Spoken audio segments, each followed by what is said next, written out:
Famous for her 5-octave vocal range, whistle register, and record-setting 19 solo Billboard chart toppers, recent Songwriters Hall of Fame inductee Mariah Carey made an impact out the gate with her acclaimed 1990 debut album and hasn't looked back since. I'm QB for Culturalist Theory, and today we're breaking down the diva's discography minus the Christmas albums. Look out for those on a future list. You already know what it is. Show us some love by liking the video, drop your thoughts in the comments, subscribe for more rankings, and turn on the notifications so you don't miss a list. Now that that's out of the way, let's get to it. Number 13, Glitter. Mariah's half soundtrack, half studio album starts off with the Loverboy remix turned reimagining, with Ludacris and the Brat trading verses over a flip of the cameo classic Candy. It's pretty much crickets after that. Upon its release, Glitter's number 7 debut marked the lowest first week sales of her career up to that point, moving just 116,000 units. It also would surpass Emotions as her lowest peaking album of her career in the US. Reflections, Never Too Far, and the original Loverboy were solid takeaways from the album, but ultimately we're left with the question, would either the album or the movie have been just a little bit better if she focused on just one of those projects? Number 12, Me, I Am Mariah. Mariah's 2014 release showed Carey flirting with hip-hop after more than a decade since her last real incorporation of the genre. With accompanying production from Mike Will Made It and Hit Boy, we get verses from Nas, Wale, and Fabulous. The album would become Carey's 17th top 10 album in the US since tracking began in 1991. Debuting at number 3 on the chart and only staying there for 8 weeks, this would mark Mariah's shortest chart run to date. Not all hope was lost though. Her single with Miguel would peak at number 15, becoming Carey's 33rd song to make it to the top 20. Dedicated featuring Nas and Money featuring Fab would also prove to be solid tracks. The album ultimately would fall short due to abandoning the core structural elements of what made her successful in the first place. A noticeable lack of ballads, no time devoted to songwriting, and an urge to appeal to the younger crowd leave Carey's 12th studio album feeling lifeless and derivative. Number 11, E=MC². With this album, Carey achieved her tie-breaking 18th number 1 hit, surpassing Elvis for most by a solo artist. The project's early work entitled That Chick, later renamed E=MC², an abbreviation signifying the emancipation of Mariah Carey to the second power. And for those of you who didn't know, that means this album is a sequel, guys. Reusing some of the same formula from Emancipation, MC² sees Mariah back in the lab with Jermaine Dupri, while also incorporating more dance, reggae, and gospel elements than its predecessor. While the project would produce solid tracks like Touch My Body, Love Story, and I Wish You Well, the album's formulaic sound leaves little room to appreciate the sequel for what it is. Trying to capitalize off the momentum of her previous work, MC² feels rushed with joints like Bye Bye and For the Record sounding incomplete and more like Emancipation throwaways than suitable second servings. Despite enjoying another number 1 debut with the highest first week sales of her career, the album wouldn't enjoy the same critical success, raising the question of whether Carey had lost her foothold for good. Number 10, Charm Bracelet. Carey's follow-up to Glitter would also prove to be one of her most bittersweet. A lot of the sounds she starts testing out on Charm Bracelet evolve into Emancipation. Starting off with Through the Rain, Mariah assures audiences she will be getting back to her roots. We get a solid old boy flip with the Kamaron feature to match, but the downfall of this album lies in its incoherent blending of genres and pacing issues. There are some solid B-sides though. Yours, Subtle Invitation, and Through the Rain remix all resonate strongly with our core butterflies and hip-hop fans alike. The second half's hit or miss sequencing holds it back from climbing any higher on this list though. Number 9, Rainbow. If Butterfly was Mariah's first real exposure to hip-hop influences, then Rainbow was her first full immersion into the crossover market. Her first project to not feature production from Walter Afanasieff, Carey's 6th studio album was home to a star-studded cast including Jay-Z, Snoop, Missy, Da Brat, and DJ Clue. Walter's absence was definitely felt with a lack of gripping ballads, instead being filled with down-tempo Jimmy Jam and Terry Lewis-inspired slow jams like Bliss, Petals, and Thank God I Found You. The project also sees Carey covering Phil Collins' Take a Look at Me Now. The album would debut at number 2, despite the 323,000 units sold being a career-high first week at the time. This will be her first record since the Christmas album to not reach the number 1 spot on the charts. We think a better mix of ballads and slow jams with a few hip-hop features would have been more balanced and suited to her skill set, but that's just us. With that said, MC has worked with several high-profile, MCs in her 30-plus year career. Artists like Jay-Z, Kamaron, Bone Thugs, ODB, and even Gucci Mane have all worked with the legendary songstress. Which Mariah Carey / rapper record is your favorite? Comment below, and yes, you can name more than one. Number 8, The Memoirs of an Imperfect Angel. Even 11 albums in, Mariah impresses with her ability to create chemistry, working with Daydream to produce her most consistent project of the decade. Along with Tricky Stewart behind the boards, they orchestrated one of Carey's most personal and pivotal releases.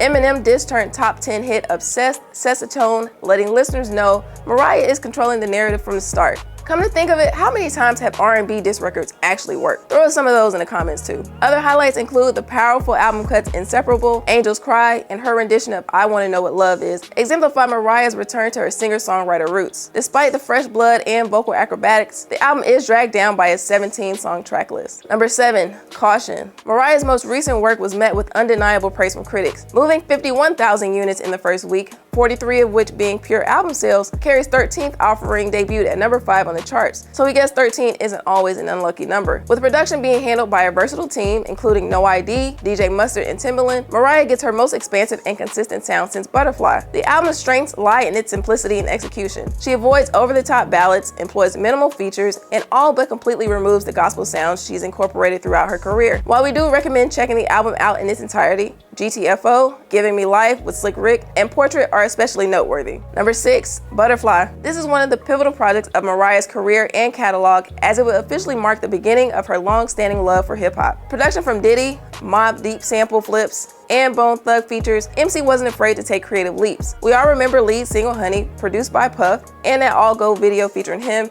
MC, and Bad Boy lead man Mace. This venturing out didn't mean she completely stepped away from ballads though, hitting the number 1 My All and covering Prince's The Beautiful Ones with Drew Hill. They did their thing on that one too. The song has been praised for Mariah's artistic maturation and sonic progression. Very few albums in her catalog carry the legacy and influence of Butterfly, being credited for making pop music more accessible to hip-hop and giving Carey a symbol that would follow her for the rest of her career. Number 5, Music Box. In pursuit of her own signature sound, Mariah and holdover producer Walter began introducing more pop crossover elements into her music. Despite the experimental nature of the album, many critics found the performances uninspired and lackluster compared to her more traditional delivery. Even with those mixed reviews, Music Box would go on to reach diamond status, selling nearly 30 million copies worldwide, making it one of the highest selling albums of all time. Talk about rare air. The success of international chart toppers Dream Lover, Hero, and Without You would seal her pop star status while staking her claim as the industry's leading vocalist. The first 2 singles being nominated for Grammys in 94 and 95 respectively. Wait a minute, 30 million albums sold and no trophies? Who the hell could beat that? Alright, fair enough. Anyway, don't forget to check out Anytime You Need a Friend, Just to Hold You Again, and the Babyface pen Never Forget You while you're at it. Number 4, Emotions. After a monster debut, expectations were sky high for Carey's follow-up studio release. Despite debuting at number 4, because of her previous success, the album would be seen as a commercial underperformance. However, lead single Emotions would cement Carey's unprecedented streak of her first 5 singles topping the charts. Released to mixed reviews, Emotions has since been regarded as one of Mariah's hidden gems, aging gracefully and housing some of her best material. Through her emboldening creative control and incorporation of a wide variety of sounds, songs like Can't Let Go, To Be Around You, and The Wind showcase Mariah's steadily improving songwriting and sonic evolution. Number 3, The Emancipation of Mimi. Some call it a comeback, but true fans know that Emancipation was a balanced mix of her best attributes rolled into one. The difference between a career-defining resurgence and an alarming skid comes down to a steady hand. Carey's 10th studio release showed the vocalist's unwavering faith in Jermaine Dupri, handing him the keys to production with additional contributions from the Neptunes and Kanye, just to name a few. Not letting his foot off the gas after 04's Confessions, JD followed up by producing and co-writing on Emancipation, including the singles It's Like That, Shake It Off, and the monster We Belong Together. The 10-time Grammy-nominated album boasts strong B-sides as well. Check out Circles, Stay the Night, and Mine Again, for example. We believe the album experiences more highs than the previously mentioned releases and secures a comfortable 3rd place finish here today. Number 2, Mariah Carey. Mariah's self-titled debut album is runner-up on our list. The 21-year-old singer makes it clear out the gate that her vocals are no joke, commanding traditional ballads, up-tempo pop tracks, and hinting at her classical gospel upbringing. Mariah's vocal versatility is all over this record. Vision of Love, Carey's debut single, topped the charts and paved the way for her critical and commercial takeover, jump-starting one of the most successful careers in pop and R&B music. Her next 3 singles, Love Takes Time, Someday, and I Don't Wanna Cry, would all go on to top the charts too. This feat would make her the first artist since the Jackson 5 to have their first 4 singles go to number 1. A knock, if there is one, is that despite producers Rhett Lawrence, Rick Wake, and Narada Walden giving Carey a soundscape that would allow her to flex her vocal octave range, they failed to create a sound she could call her own. The album entered the charts at number 80 and crept its way to the top where it would stay for a consecutive 11 weeks, the longest stint of her career. Since its release in 1990, the album has been certified 9 times platinum in the US. Now that we know how far her career has gone, that makes Mariah Carey the album stand out even more as a seminal piece of her catalog. Number 1,